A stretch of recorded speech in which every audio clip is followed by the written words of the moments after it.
Some were successful, but several made impact. People woke up to shock waves and sirens. Homes were shaking. Windows exploded inward. It wasn't clear what was. The country was under attack. The region. The world woke up to a headline no one expected this soon. Iran has attacked Tel Aviv directly. And this time, Israel is on the edge of something much bigger. To understand how we got here, we need to look back just 1 week. It began with a covert Israeli airstrike on a suspected Iranian nuclear site near Natanz. The operation was carried out with precision, using F-35 fighter jets and long-range drones. The target was deep, inside one of Iran's most secure enrichment facilities. Iran denied the damage publicly, but leaks from inside the country told a different story. At least a dozen Islamic Revolutionary Guard Corps personnel were killed. Among them, a high-ranking missile commander closely tied to Iran's ballistic program. That one strike, silent, fast, and deliberate, was a message. But Iran didn't treat it as a warning. They treated it as provocation. And in Tehran, the decision was made. There would be a direct response. No intermediaries, no deniability, no delay.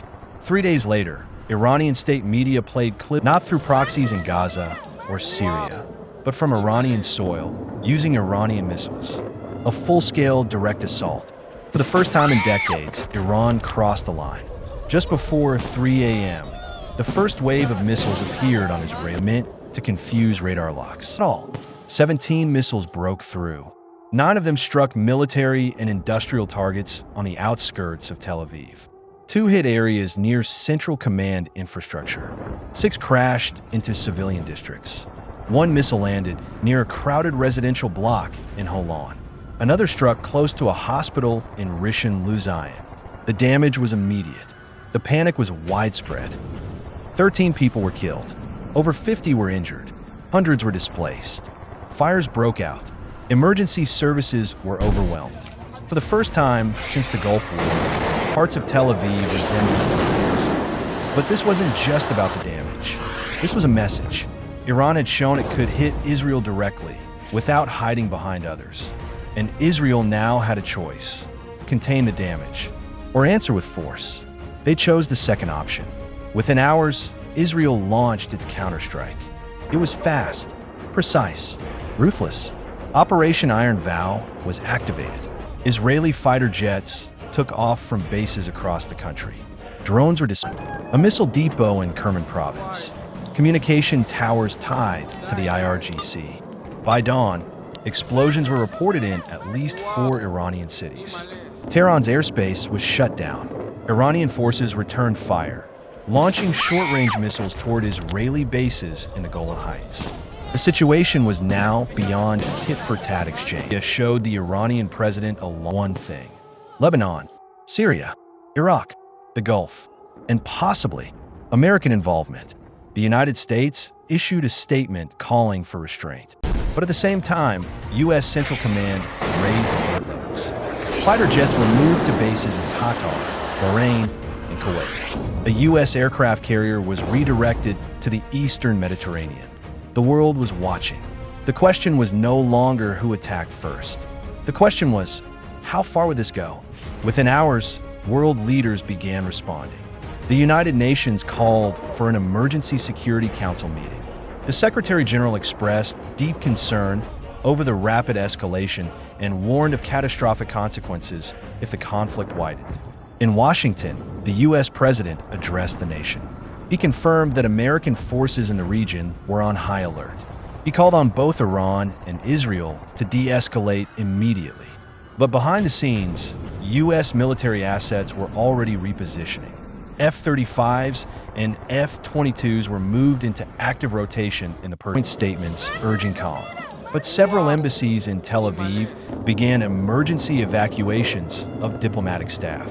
The German foreign minister warned of a potential refugee crisis if the conflict spilled into Lebanon or Syria. Meanwhile, airstrikes. Hezbollah in Lebanon began mobilizing forces near the Israeli border, though no attacks were confirmed. Iraqi militias aligned with Tehran began threatening. Both countries called for dialogue, but refused. Stock markets dipped as investors braced for instability. Airlines suspended flights into Tel Aviv and Tehran. Protests broke out in cities around the world. In London, some called for peace. Others called for revenge. By the end of the first 24 hours, one thing was clear. This wasn't just a regional conflict anymore. It was now a global crisis. In Tel Aviv, life changed overnight. The skies were quiet, but the streets were filled with sirens. Schools were closed. Hospitals overflowed. Families came. First time they had ever felt war this close.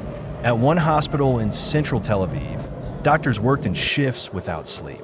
Over 100 patients have been admitted in one night. They really understand themselves. Grocery long lines. Some residents left the city entirely, moving to quieter areas in the north or south.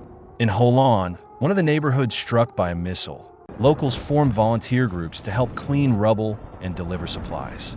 Not everyone waited for the government. Neighbors leaned on neighbors, but fear lingered. Every sudden noise, every low-flying aircraft brought a wave of panic. People slept in stairwells, parked underground, avoided tall buildings. Even when the skies were clear, no one truly felt safe. Meanwhile in Iran, a different kind of fear took hold. Rumors of further Israeli airstrikes kept civilians on edge. In Tehran, long lines formed at ATMs. Supermarkets experienced a run on essentials.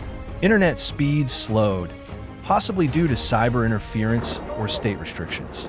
Iranian families watched state media for updates, but trust was limited. Many turned to encrypted apps and foreign news, trying to piece together what was happening beyond the official story. In both countries, civilians, not politicians, not generals, bore the weight of this war. And no one knew when it would end, or how much worse it could get before it did. As missiles flew and airstrikes rained down, another war was. Within hours of the first missile launch, Israel's largest banks reported unusual activity. Online banking systems slowed. Customers couldn't access their accounts. Some ATMs went offline. It wasn't confirmed officially, but cyber analysts believed Iranian state-sponsored hackers were behind it. At the same time, traffic lights in parts of Tel Aviv began to fail, under attack in ways their people couldn't always see. And it wasn't just state systems. Iranian influencers, journalists, and even senior military accounts were hacked. Some had tweets deleted. Others were replaced with pro-Israeli messages. It was psychological warfare, quiet, personal, and designed to confuse. This type of warfare left no craters, no broken glass, but it was just as damaging. It slowed response times, it spread panic, and it reminded everyone. In 2025, war doesn't just come from the sky, it comes from the code.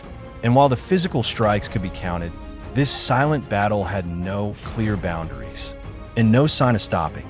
As the world held its breath, one fear grew louder than the rest: the nuclear question.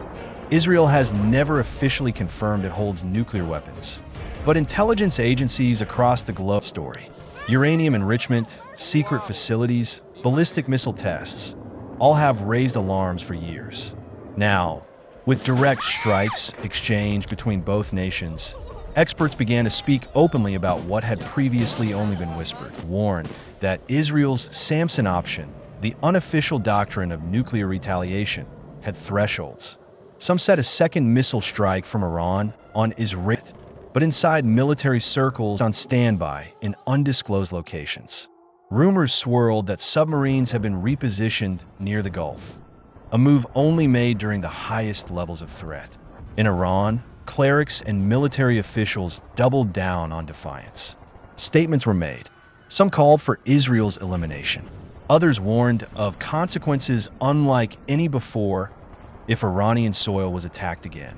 And in the background, nuke flare, a strange satellite pattern, a shift in convoy movement. Everyone was watching for a signal no one wanted to see. Because if East alert, one thing became painfully clear. This was not just another clash in the Middle East. This was a turning point. In less than 48 hours, long-standing tension, civilians were dead. Infrastructure, real, everyday fear. And the world? It watched, nervously, quietly. Because in 2025, one spark doesn't just start a hell. But one truth remains.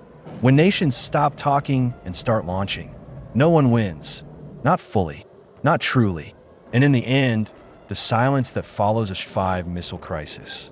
Israel, as they unfold, with clarity, without noise, and with the facts you won't hear elsewhere. Drop a comment with your thoughts. Let us know what you think is coming next. And above all, stay informed, stay safe, subscribe for more updates.